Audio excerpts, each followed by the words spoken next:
Le FMI a annoncé que la zone CEMAC devrait enregistrer une croissance économique de 2,2% en 2015 contre 4,6% en 2014. Cette prévision est largement inférieure à celle annoncée fin mars dernier par la Banque des États de l'Afrique centrale, BEAC, en l'occurrence 4,2%. Le FMI a précisé que la chute des prix de brut n'a pas eu d'effet sensible en 2014, mais elle devrait peser sur l'activité économique en 2015 en faisant descendre le taux de croissance à 2,2% en raison de la baisse de la production de pétrole et des investissements publics.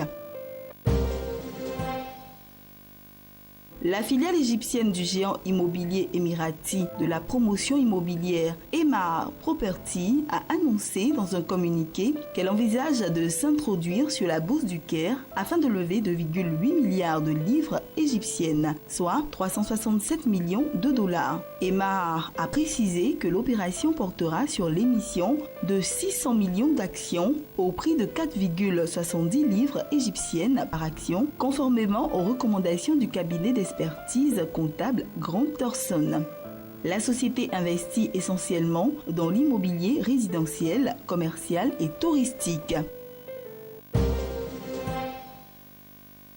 Le gouvernement camerounais a signé un mémorandum d'entente avec la société chinoise SHEC pour la réalisation des études de faisabilité du projet de construction de la ligne ferroviaire Edea Kribi-Lolablé, qui devrait desservir le port en eau profonde de Kribi, infrastructure construite dans la région du sud du Cameroun par SHEC.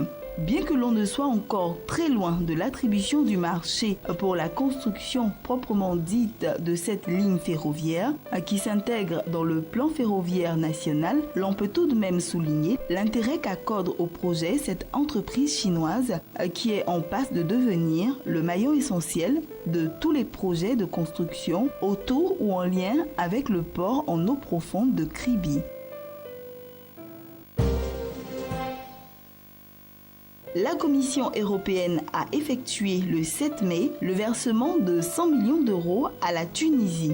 Il s'agit de la première tranche du programme d'assistance macro-financière en faveur de Tunis d'un montant de 300 millions d'euros approuvé par l'Union européenne en mai 2014 au pays. Cette assistance consiste concrètement à faire bénéficier la Tunisie des conditions d'emprunt dont bénéficient les institutions européennes. Ainsi, les 100 millions d'euros prêtés à Tunis ont été levés via l'émission par la Commission d'un emprunt obligataire du même montant assorti d'une échéance de 12 ans et un taux d'intérêt de 0,498%. C'est sous ces mêmes conditions que le montant a été alloué aux pays d'Afrique du Nord.